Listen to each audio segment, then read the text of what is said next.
اعوذ باللہ من الشیطان الرجیم بسم اللہ الرحمن الرحیم الصلاۃ والسلام علیک یا سید الانبیاء والمرسلین الصلاۃ والسلام علیک یا سیدی یا رحمت للعالمین صلی اللہ تعالی علیہ وآلہ وسلم۔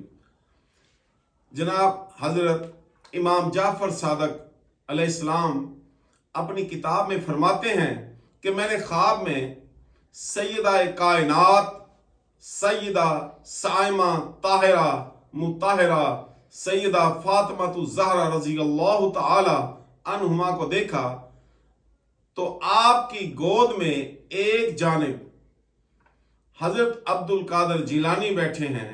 یہ میں بات پہلے اس کو ڈسکلوز کر رہا ہوں، میں نام جان بوجھ کے بتا رہا ہوں تاکہ سامعین آپ کی دلچسپی برقرار رہے۔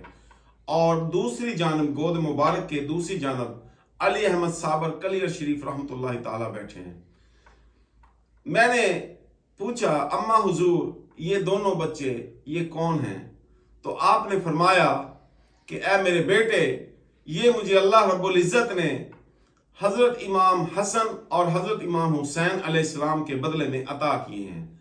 اب یہ جاننا ضروری ہے کہ یہ دونوں معتبر ہستیاں یہ کون ہیں۔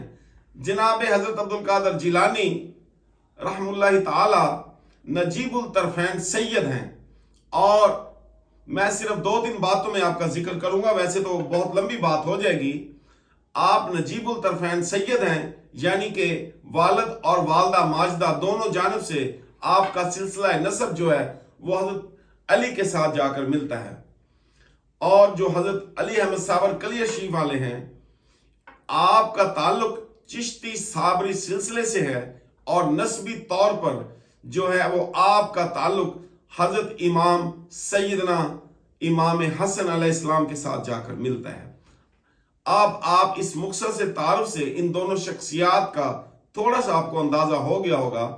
اور جناب حضرت عبد القادر جیلانی تمام ولیوں کے، تمام اولیاء کرام کے سردار ہیں، اور اگر وقت کے کسی بڑے سے بڑے ولی نے بھی اس بارے میں اپنے دل و دماغ میں معمولی سا بھی شبہ کیا تو وہ مقام ولایت سے فارغ ہو گیا۔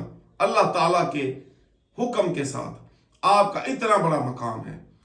اب جو حضرت عبد القادر جیلانی رحمۃ اللہ تعالی ہیں، آپ کا تعلق امام احمد بن حنبل رحمۃ اللہ تعالی سے ہے، آپ اسی مسلک کے ماننے والے ہیں۔ آپ نے ہمیشہ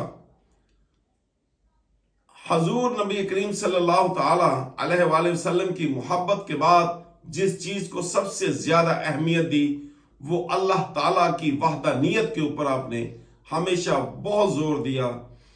آپ نے اپنے بیٹے کو نصیحت فرمائی کہ اے بیٹا، دنیا میں کوئی بھی حقیقی فاعل نہیں ہے، دنیا میں کوئی بھی مؤثر فاعل نہیں ہے سوائے اللہ تعالیٰ کی ذات وحدہ لا شریک کے۔ اللہ تعالیٰ جب تک نہ چاہے کوئی بھی چیز اپنی تاثیر، اپنا اثر ظاہر نہیں کر سکتی۔ مثلا جب تک اللہ تعالیٰ کی مرضی نہ ہو آگ کسی کو جلا نہیں سکتی، زہر کسی پر اثر کر نہیں سکتا، پانی کسی کو ڈبو نہیں سکتا۔